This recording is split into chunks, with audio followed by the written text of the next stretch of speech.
One of them wanted to be the security guy. He claimed he was a security guy.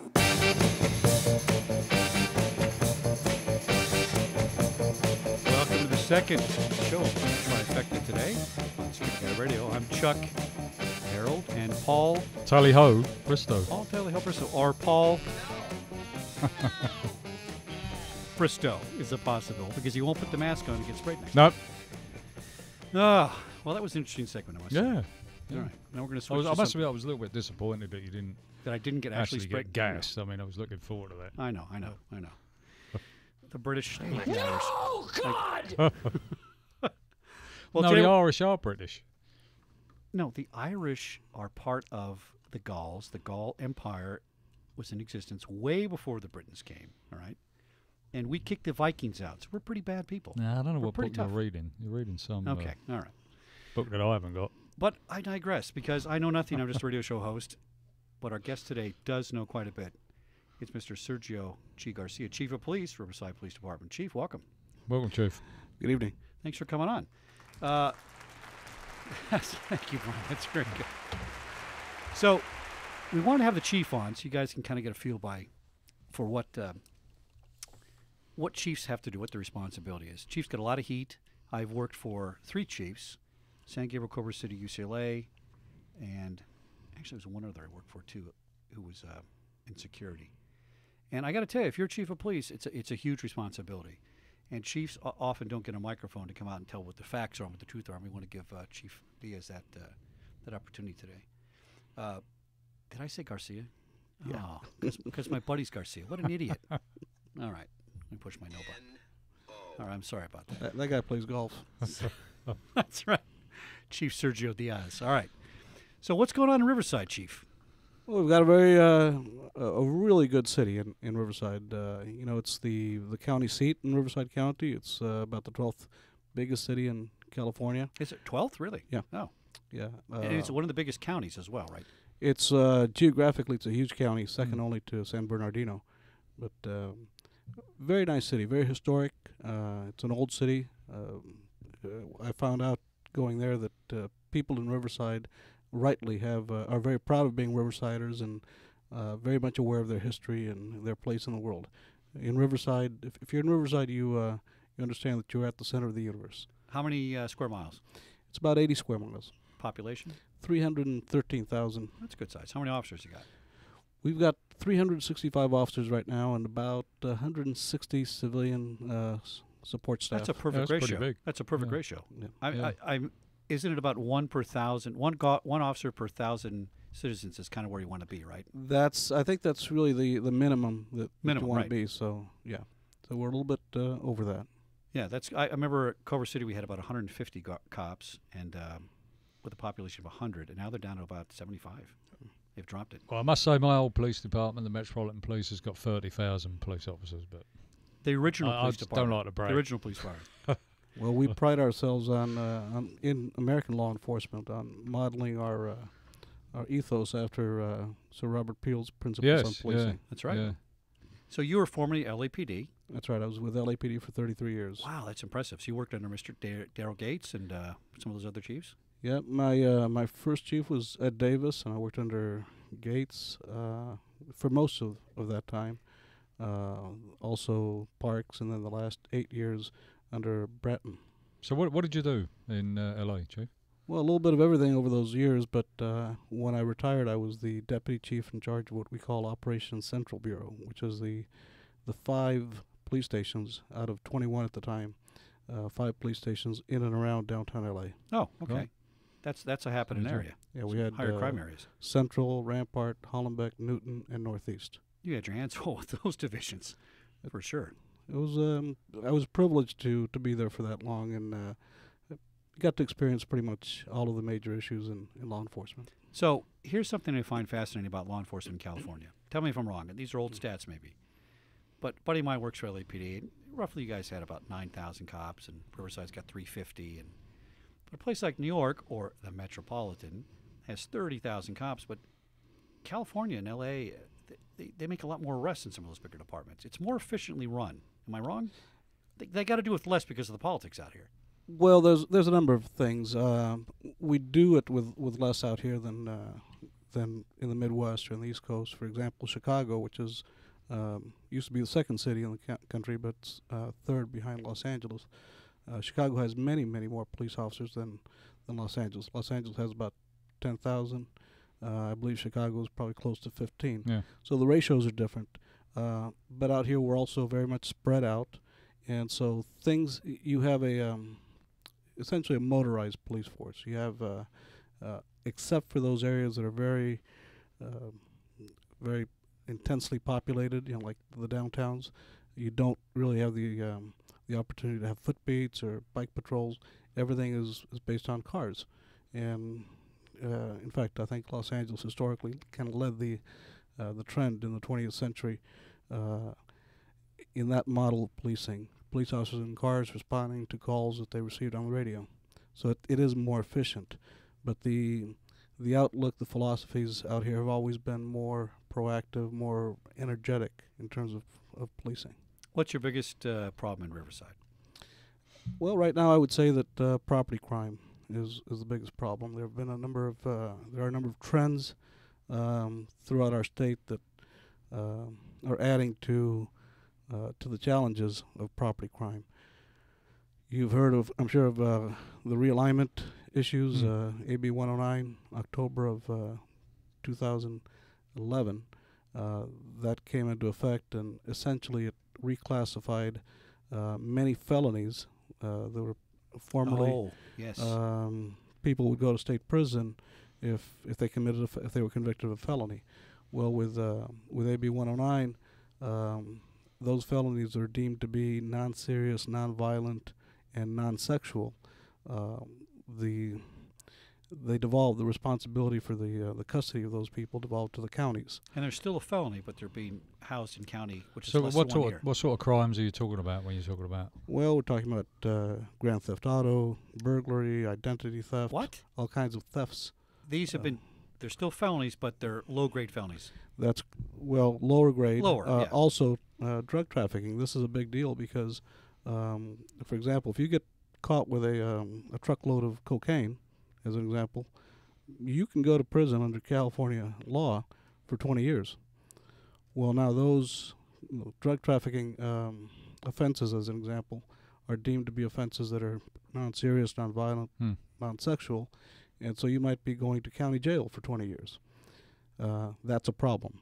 The county jails were not designed to hold people for extended time like that, and in fact, when realignment took effect, in practically all of the counties of the 58 counties in California, the county jails were already overcrowded. So what realignment does is it shifted the overcrowding problem from the state prison to the county jails, and the county jails already were overcrowded. So what we find now is people that are sentenced to county jail terms are being released early. AB 109 did not release anybody early from state prison. That's a misnomer. That's an important point because I think a lot of people do believe that. A lot of people refer to AB 109 as early releases. That's not technically correct. No one was released from state prison early, but the problem is that they never went there in the first place. Yeah, there's a lot of people who won't go to state prison, right, and they are having to be released from county jails throughout, again, most of the counties in California. Without serving the full time. Okay, this is the kind of stuff that ticks me off, right? And this is where I get editorial, because people are blaming the cops for this. They're blaming the sheriff for this. It's the people at the lower end, when it's really the legislators that decided, my prisons are overcrowded. I don't want to spend more money to buy new ones. So I'm going to shift this all down to a local government level and blame it on those guys. Let them handle it. I think that's just... But I thought when I think that's criminal. I thought when people were actually released from prison, then that was it. They was cured of their criminal behaviour. Is that not the case? Well, I believe that rehabilitation is possible, and I think that we should put resources into rehabilitating people, but we don't. The fact of the matter. Well, how can, if you have a felon that's now a lower grade felony and it's in county jail? By the way, let me clarify this: they're being housed in county jail, right? They're down here, yes, CJ at LA, all right. But are they staying more than a year? Because state law used to be you could not be there for more than a year. Correct. Well, that changed. Okay. So you can, theoretically, I guess, and realistically, you can serve more than a year in county jail. Most of the very exaggerated, very egregious cases of people doing lengthy sentences in county jails are, in fact, drug sentences. But and when I'm talking about drug sentences, it's not, as some people would have you believe, some guy that goes to jail for a long time for smoking a doobie. That's not happening. Yeah, yeah. We're talking about transportation of large amounts of drugs, sales, all of the things that come with that. But they can do more than a year in county jail. But that was the old definition. That was the old distinction between felony and misdemeanor. Right. In the old days, a misdemeanor was a crime for which the maximum sentence was a year or less in county jail, and a felony was those crimes with the maximum sentence was more than a year. Well, what AB 109 has done is to eliminate that distinction for certain classes of felonies. So if it's not an aggravated burglary with, I don't know, injury or something egregious, are we finding burglaries are sentenced for a year, in essence? Well, the problem is this. It's not the time that they're sentenced. In some cases, for example, in my city, we've had repeat car thieves. These are people that we know, and not that there's a huge number of them, but there's some number of them that when you see them in a car, you know that the car is stolen. And in fact, it is. And you see sentences of 3 or 4 years, and they get out in a matter of weeks. I mean, it's not even so are they months. on parole at this point? No, he's saying that the sentence or they're is just being sort of released. So he's sentenced to 3 years, but if he pops in county jail, the new law says you're out of here in a year. That's crazy. Well, in a year or less. Yeah. Again, the new law doesn't necessarily change the sentence. The judge may have sentenced the person, if it's a repeat offender and so forth, Right. to 3 or 4 years in jail. But the sheriffs have to manage their jails, and they need to make room for incoming populations, and so they're releasing folks that have been sentenced. but they're not on parole. They're on the term is PRCS, or post-release community supervision. Oh, interesting. Sounds very nice. It's PRCS, and the responsibility for that has shifted from the state parole agencies to the county probation departments. So you'll see that this is a growth industry these days.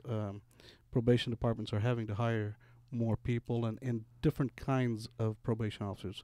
It has shifted the mission of the probation departments to some degree, because probation it's a combination of law enforcement, social work kind of function.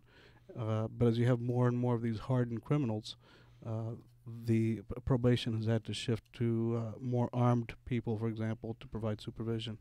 So they're dealing with a different class of crook. Yeah. The other thing that I don't want to gloss over is that these folks that are deemed to be non-serious, non-violent, non-sexual offenders, that's just based on whatever they're charged with for their latest offense.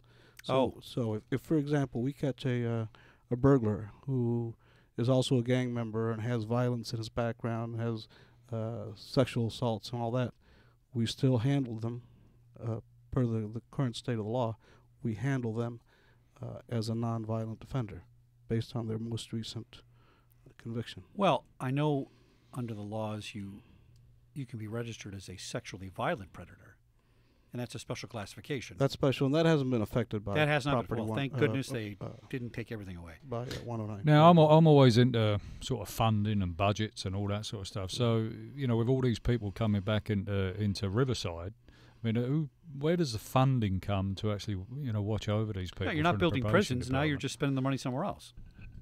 Well, that's correct, and there's the answer to what you're asking. I think has many layers. The state has kicked down to the counties some amount of money to deal with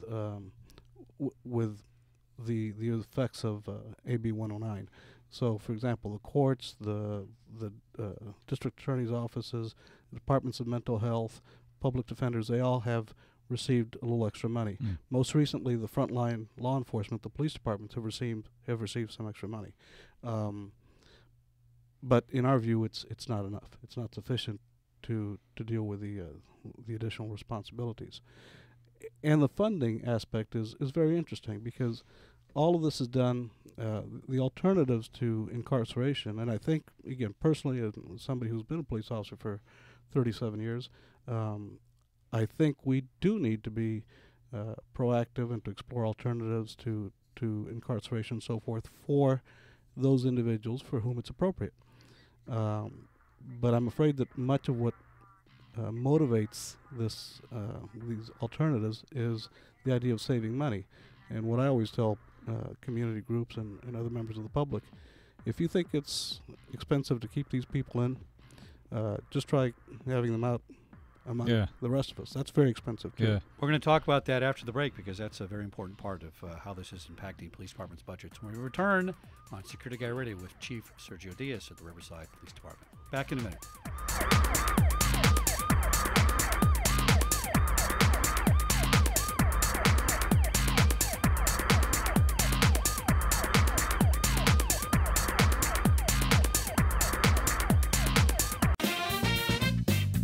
Welcome back to Security Guy Radio with Chuck, Mary 13, Harold, and Paul. What was your motor number?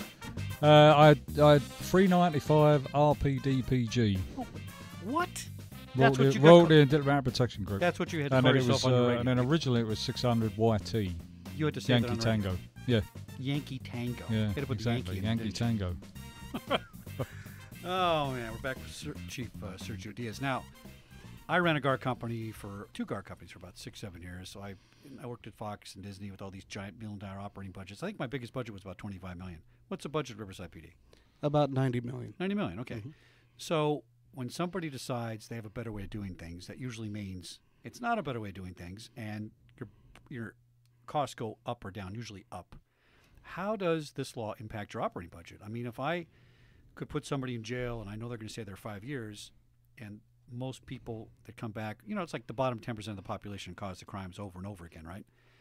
Correct. But now he's back doing the crimes at a higher rate of repetitiveness. I don't see how that doesn't impact your budget significantly. Well, there's a couple of ways in which it impacts the budget. One direct way, what the Riverside Police Department found itself having to do is we stood up a unit that had lived in the past, and we had to stand it down for budgetary reasons, but we stood up the police and corrections team, which is a group of officers, a detective, a sergeant, primarily from the Riverside Police Department. We also have a federal agent, an ATF agent on board. And their job is to supervise, as it were, to make visits, do probation searches and checks and so forth on that population that is presumably under post-release community supervision. They also do a lot of the footwork and go out and arrest the people that are wanted by the detectives when those folks have been identified as PRCS type suspects. So that's the primary way. Essentially, I had to divert a squad of officers, a sergeant, detective, and 7 officers from other duties to that.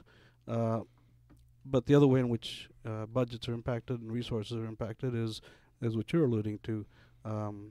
We have many more opportunities these days to arrest the same person over and over. Opportunity. That's a good way to put it. Well, it sort of goes back to the old beat system almost, because you actually are seeing the same criminals, and it's a good chance that if he's, say, driving a car, that's going to be stolen. So what's the actual percentage of people that come out that eventually go back in again? Yeah, is it higher because of that law? Well, we think it is, but this, like many statistics, is subject to some manipulation. What we typically talk about is recidivism rates. Typically, that has been defined when state parole was keeping track of such things as those parolees that reoffend and get resentenced to prison within a year, and unfortunately, within a year of their release. Unfortunately, as a state, we have a horrible record that way. It's about 70%. 70. Yeah. Wow. But how you define recidivism matters. What I always divide it if somebody gets arrested again, that's it. yes. Is it different? Well, conviction's different than you arrest. have true. Yes, and you also have Yeah. you can use different time links. So I believe that the state is in the process of of issuing new formulas, which will probably indicate an improvement in the recidivism rate, but it's the formula that's changed.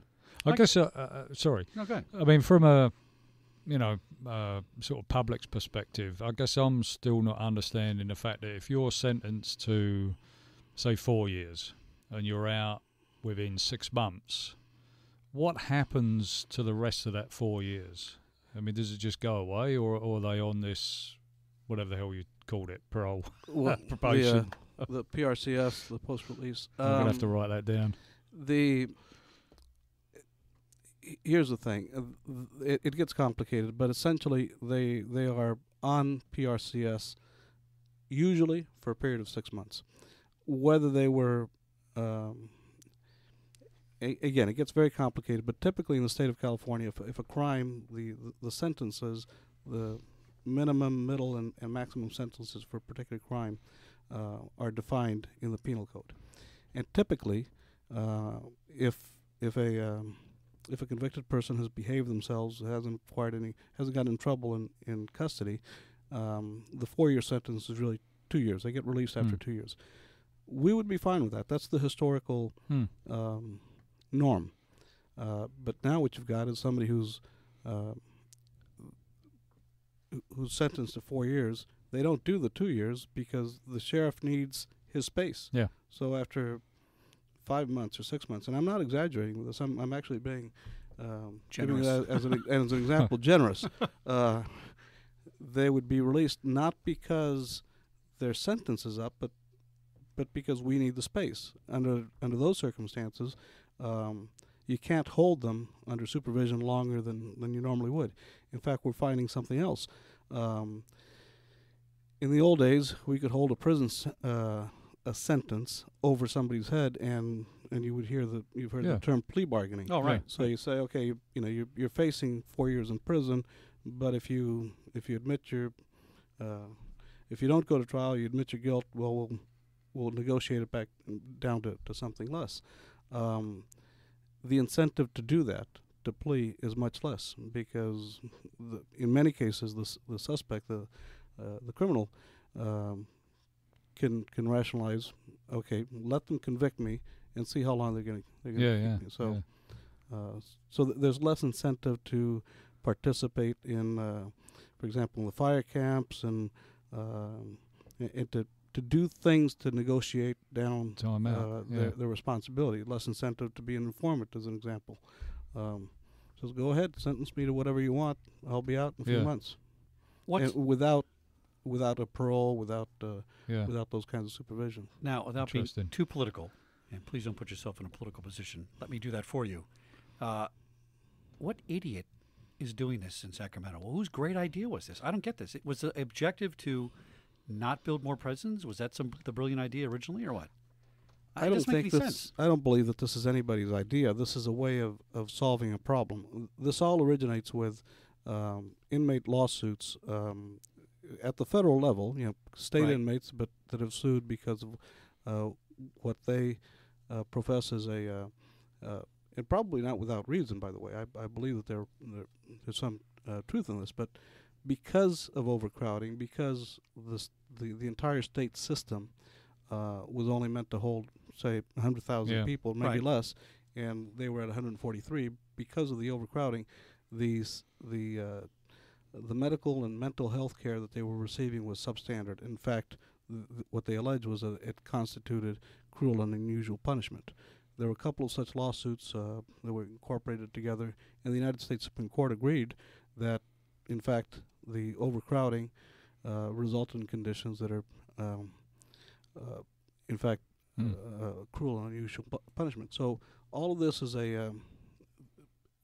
although we are unhappy with the results, we understand that this is a way to solve a problem.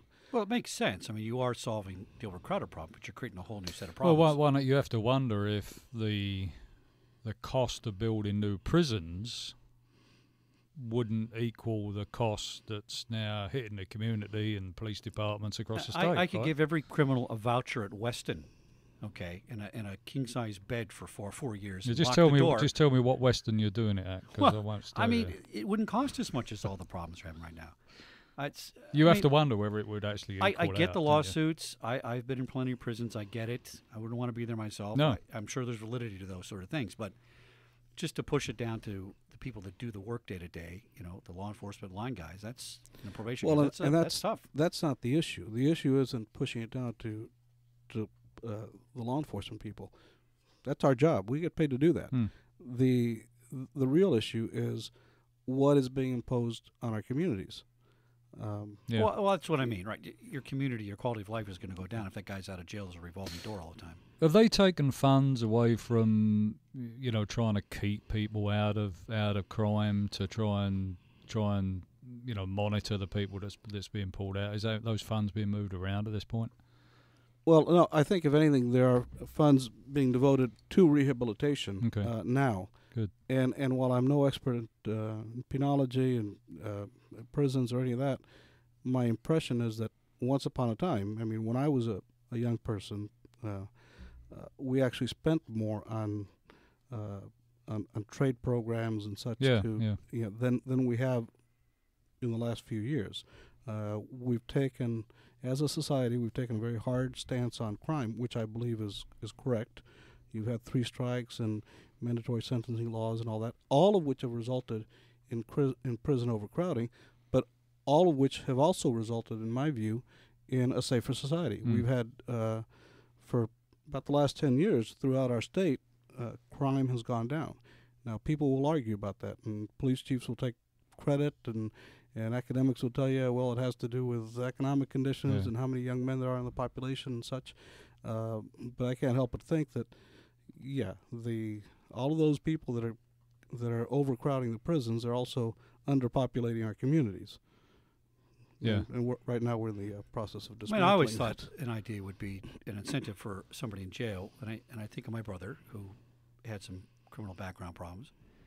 Is I put you in jail and I say, okay, dude, here's the deal. You get your AA degree, and I'm going to let you out X amount of years earlier. And people argue with me and say, well, that's not going to do anything. It's going to raise him up to a level of the community, and he'll have something in common with people. Because oftentimes, cops and criminals aren't too far apart personality-wise, right? They're high-energy, drive, and take-charge kind of people, but their personal experiences are different, and they become different people. And I think, something like getting you an AA degree is a lot cheaper because now you can get a job when you get out. Sure, you got a felony record, but I might hire if you had an AA degree. You know what I'm saying? Well, education is a positive. It's cheap, too. Helping people overcome substance abuse problems is a positive. That's the worst one.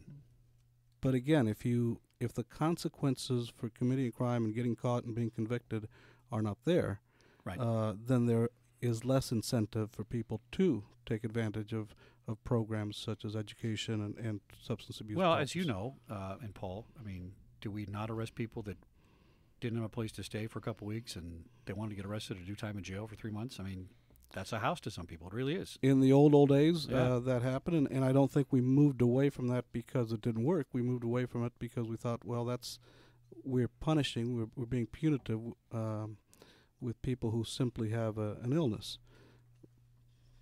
I get that. I understand that, but I also understand that in the old days, the drunk farms and such programs did help some people rehabilitate themselves.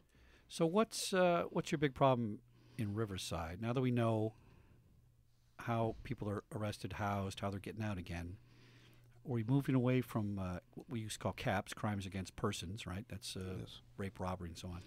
And are people getting smarter because those are the higher sentences and they're going for the property crimes because they can profit from it and get away with it? Or Well, I don't know if that's the way it works in terms of an actual conscious calculation on the part of a criminal to do one thing versus the other, but we are still dealing in a pretty tough way with violent criminals. So we do see property crimes going up. So what we see are car thefts, burglaries. One that concerns me greatly is economic crimes, identity theft. All of these crimes that take advantage of paper. that's where the where money's at. somebody's not Yeah. breaking into your house and stealing your TV, they're stealing your whole house Right. with a piece Yeah. of paper. We'll be back in a minute on Security Guy Radio with Chief Sergio Diaz from the Riverside Police Department here on Security Guy Radio.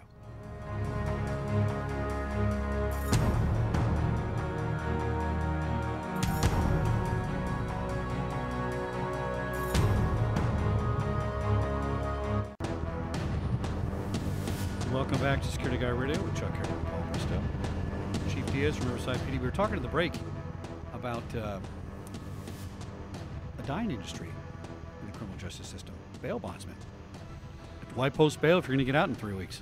Well, that's right, and we've heard from in my industry, we've heard from the bail bonds industry that they need help, they need support, because it in fact is the case that in many places, if you're arrested, it makes no sense to post bail. Yeah. Just wait a few minutes. The sheriff will kick you out.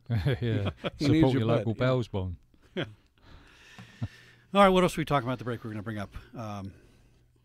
The fact that the lower crimes are now so basically... you're finding that if I'm going to do a year for burglary, I'm going to do 0 for petty theft?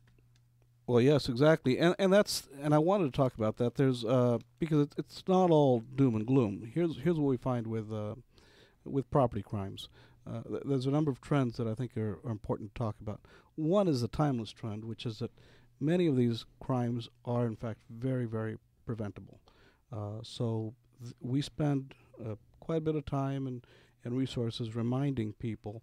One of the crimes that besets us the most is burglaries of cars. Well, you can do something about that. First of all, lock your car, but probably most importantly, don't leave valuable property within visibly inside cars. And you'd be surprised how many people leave computers, telephones, GPS devices, all of these high value, very compact, very small things. So that's the first thing. The other is community policing and neighborhood watch and getting to know and care for your neighbors. That really, really works. I can tell you, just over the holidays, over this past December, just in Riverside, we had several success stories where alert neighbors watching out for each other, notified the police when they saw activity that was suspicious, and we were able to prevent crimes and catch criminals in the act. One to me, a very interesting case happened again in December. Some of these thieves that target home deliveries of parcels were very active. In December, a lot of people get a lot of packages at home. We found, in one case in particular, we found one suspect who was pretty clever. The good news is most criminals are stupid, but the bad news is not all. We had one fellow who had figured out a way to identify high-value parcels when they were, via the internet, when they were being delivered and so forth, and he was targeting those homeowners. We had a case where somebody called in suspicious activity. The crook was actually scared away from the porch where he was going to steal a parcel, but one of our detectives followed up, figured out who this guy was, the fact that he was on probation, did a search, found out all kinds of stolen items, and also found the fellow's MO, that he was using the internet and technology to identify some of these, and we were able to work with the security department of the parcel company, and they may be changing how they do things on a nationwide scale. So it shows you the value of neighbors looking out for each other, knowing their neighbors, knowing their patterns, and knowing what's out of place. Community policing absolutely works, and we encourage people to become involved with their police departments and not to be afraid to call us. And if they need some help in organizing their neighbors and making their neighborhoods more livable and better places, we want to help with that.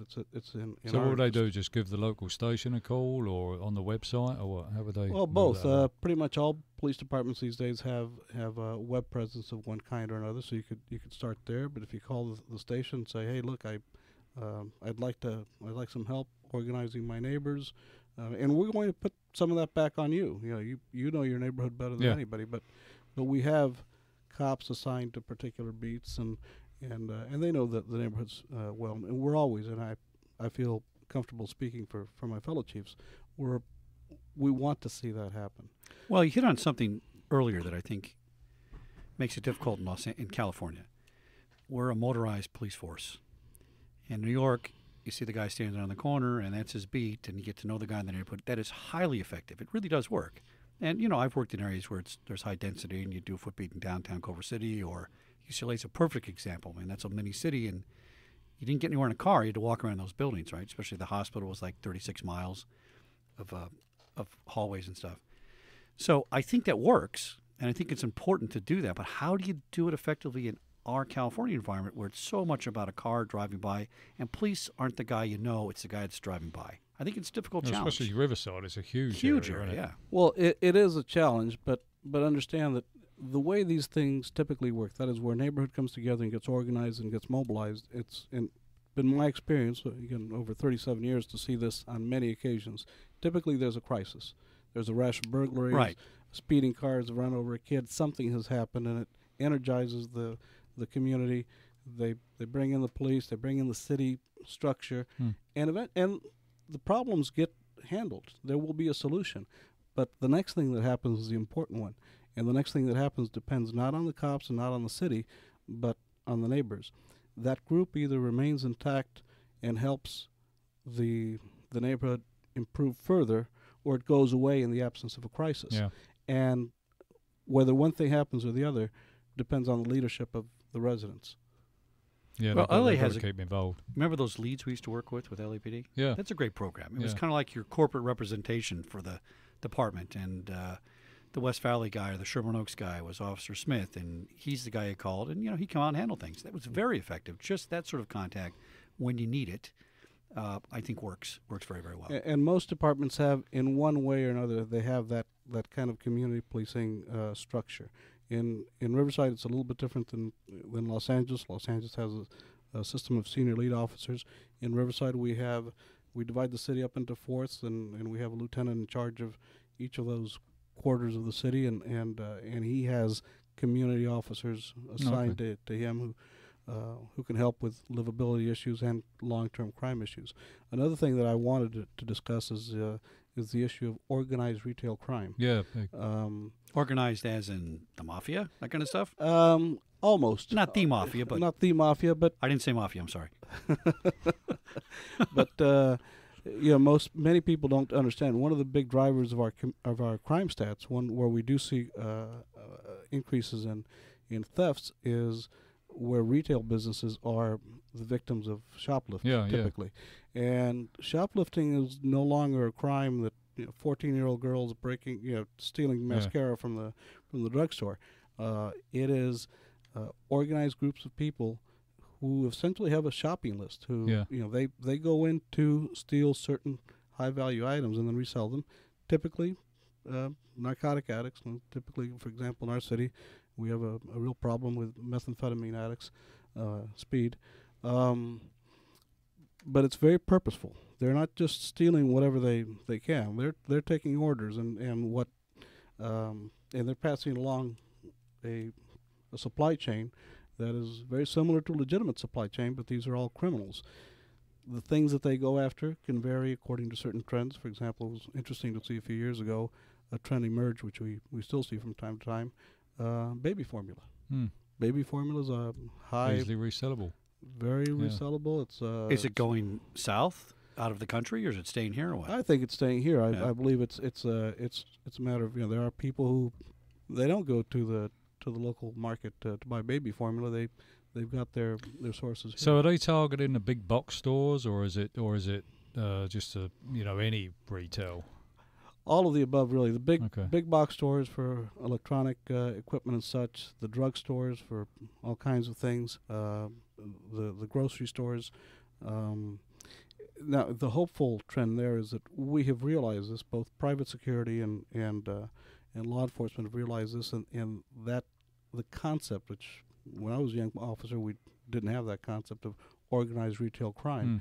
That's gained some currency, and again, in most departments in most regions, we have detectives that specialize in property crime that have built these liaisons and these bridges and these communication methods with the private security, the loss prevention people at the chains, and especially the chain stores have very talented, very able loss prevention folks. But that's an area where it's a good alliance. It's good to be able to exchange information. We exchange information on people and vehicles, and that's one area where the internet has really helped. When I was so- a young policeman, we used to have a scam going in St. Gabriel. They were, for lack of a better term, let's say families, right? Certain families would get together, and that was organized, so to speak. And it was the booster bag. They'd wear clothing and pants that had pockets inside, and they'd go and weighing 110 pounds and leave weighing 250 because they filled up all the steaks, and you'd catch them. That was organized, right? But within families and groups of people, right? And the other scam was that you go down to Target in Culver City, and Mary's in line, and here comes a $200 item, and she rings it up for 20 and says, "My bad," and very hard to prove and catch. Are those things more difficult now? I mean, the cash register stuff I would think would be more difficult because it's all barcoding and you're not punching things in. And Yeah, but are they just flat out stealing it, or are they trying to get it by fraud? there's all kinds of things going on. Sometimes they'll steal it and return it for cash. No, that's a good scam. Sometimes you have I've done that. dishonest employees that just today I heard a report about a clerk at one of the big box stores who, on her last day at work, she had all her friends come over, and so they paid $10 for $600 worth of merchandise. So it takes many forms. It takes many forms. The important thing the point that I want to make is working together, the police and the private security.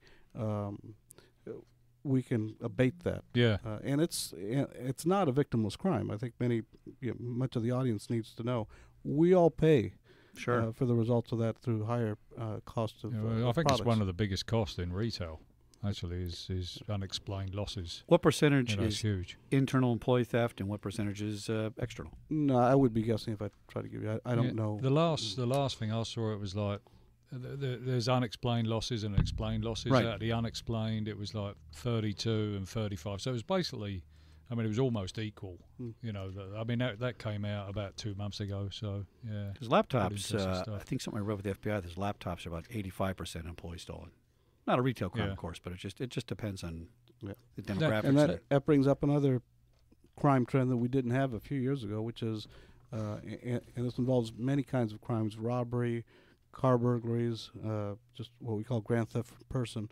But many crimes now involve smartphones as the object of attack. So you see, to steal your identity from within. no, to steal the phone. Oh, the phone. okay. Oh, I thought that's Yeah. data. No, they actually steal the phone, and it's very upsetting to us because we think, for example, the district attorney in San Francisco is taking the lead on this. He's a friend of mine, but we think that the phone companies have the capacity of making the phone a useless piece of metal and plastic once it's stolen. Oh, they do. and they haven't. Yeah. Well, they can do it. They just For whatever business reasons, they've not decided to do that. But we've got a whole generation now of young people for whom the norm is to go into a coffee place and set down their computers and their smartphones and have their earphones on, and they're distracted. And they're prime targets for these. Do crooks. you ever catch anybody from the GPS? Yes. Well, Yeah, we do. Okay. All right, the music's playing. We got to take a break. Back in a minute on Security Guy Radio with Chief Sergio Garcia. Sergio Diaz, Riverside PD. Oh, Sergio Garcia, I'm sorry about that. A friend of mine. Bye.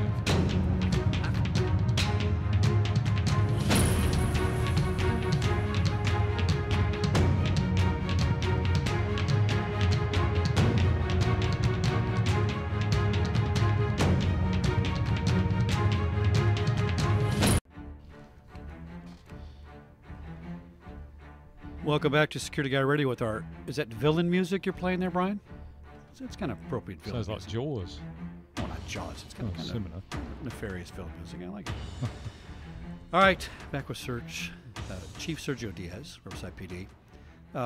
We were talking in the break about, highlighting some of the outstanding service that some of your guys have dedicated to the community. When I say community, all law enforcement contributes to all communities. And just because you're a Riverside cop or Culver City or San Gabriel doesn't mean you're not really helping everybody. It really works that way, and people might not think that. But what's some outstanding work you guys have done out there that we might not know about or might know about?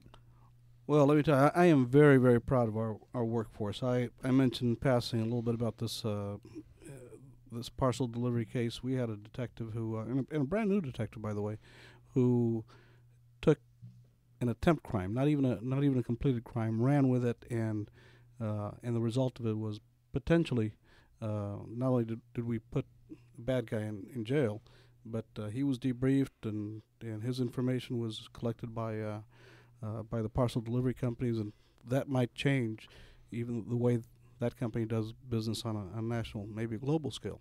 So that is an example, and I'm talking about specifically, we should mention his name, Detective Josh Onko.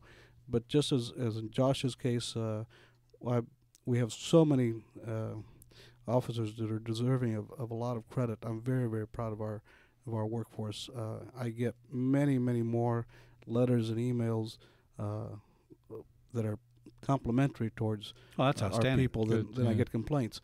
But a few months ago, we held a Medal of Valor ceremony. It was the first time one had been held in quite a few years, which I think is unfortunate. But we had, your listeners may remember that on February 8th of 2013, 2 Riverside police officers came under attack by a former police officer who was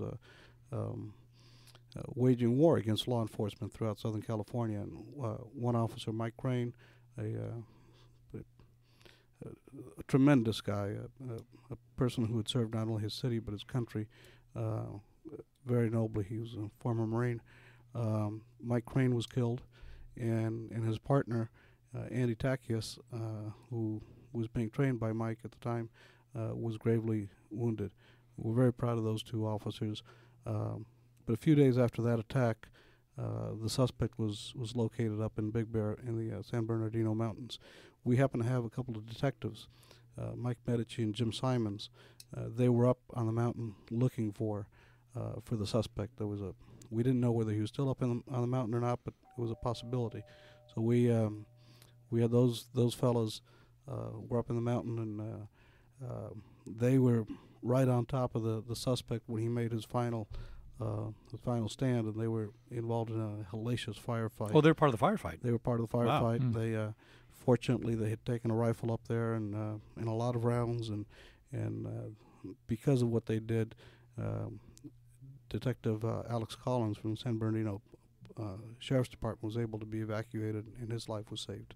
So we're very very proud of those 2 individuals. But I've got so many stories to tell. Yeah. I'm very, very proud of our department.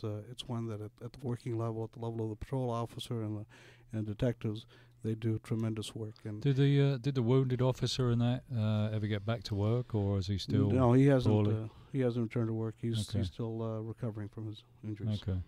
Where do you draw most of your police officers from? There used to be. Is Rio Hondo still around? That's where I graduated from. They're still around. We actually send our new trainees to the Riverside County Sheriff's Department. Oh, okay, that's They interesting. train at the Robert Presley Center, and but we've been hiring quite a bit in the last, since I've been there. We're trying to grow the department. We've got political support to grow, but we're having trouble keeping up with attrition, with retirements and so forth. Well, let me ask you about the hiring. I'm a cop. I love cops. Cops are great. I just see the new guys not the same quality. Are you having trouble finding people that haven't smoked marijuana, haven't been to a cocaine party? I mean, it's just a different culture now. When I was a cop, if you smoked marijuana, you did not get hired. No, I disagree. Let me tell you how I explain this to people. I graduated from high school in 1973. The Vietnam War was winding down, and they had implemented the lottery, and I had a good lottery number. I wasn't drafted, and I didn't volunteer for anything. And we have hundreds of thousands of young people in our country today who are all volunteers, and they're serving abroad in a variety of wars, and some of them don't come back, and some of them come back missing limbs, and many of the ones that come back whole, we get, because they got a taste for serving, and they want to continue doing that. So, and what I mean by all of this is to say, I don't think I'm one to say we were better than they are. I don't think we were better than they are. I think they're better than we were. Well, I'm not going and to. they have to be. They have to be, Yeah. because the world is more complicated. The public is more demanding and less forgiving. So Yeah. Again, I'm very, very proud of our young people. You'll never hear me say, we were better in the old days. No, we get really, really quality people. Not all of them are veterans, but I use the example Right. of the veterans as to show we have some outstanding young people in our society. And every day I see evidence of that. Are you finding less people applying? Are you finding it hard to keep the numbers up recruiting-wise? No, and by the way, when my answer was kind of incomplete, we do have a fair number of people that can't make the qualifications Right. because of, especially in the case of the young men, poor decisions made in their late teens and early 20s Yeah, as to drug use and associations and credit and driving and all those things. Well, the reason I bring it up is, because all the heat the sheriff's taking in LA County now with all that stuff, and Brian, is that our wind down music? All right, Chief, real quick, technology. What are we doing for technology, Riverside PD, with the police department? Well, for several years, all of our cars have had in-car video. We've got we're very extensive users of DNA. We'd like to expand the use of surveillance in public spaces in Riverside. But going back to the jail overcrowding thing, I think as we move ahead in the future, technology will get better. We will be very, very good at detecting crimes and apprehending criminals, and we won't have any place to put them. House arrest with ankle bracelets that can't be broken off or something. I don't know. Yeah, so far it hasn't worked. Hasn't out so worked. well. I know. Well, boy, that went by really quickly. Would you come back again and talk to us some more? Whenever you'd like. Excellent, Paul. It was a good show. Yeah, it was great. Excellent. Well, that wraps up another session. We'll be back with one more show after this from Security Guy Radio. Thanks, Cheers, Chief. guys.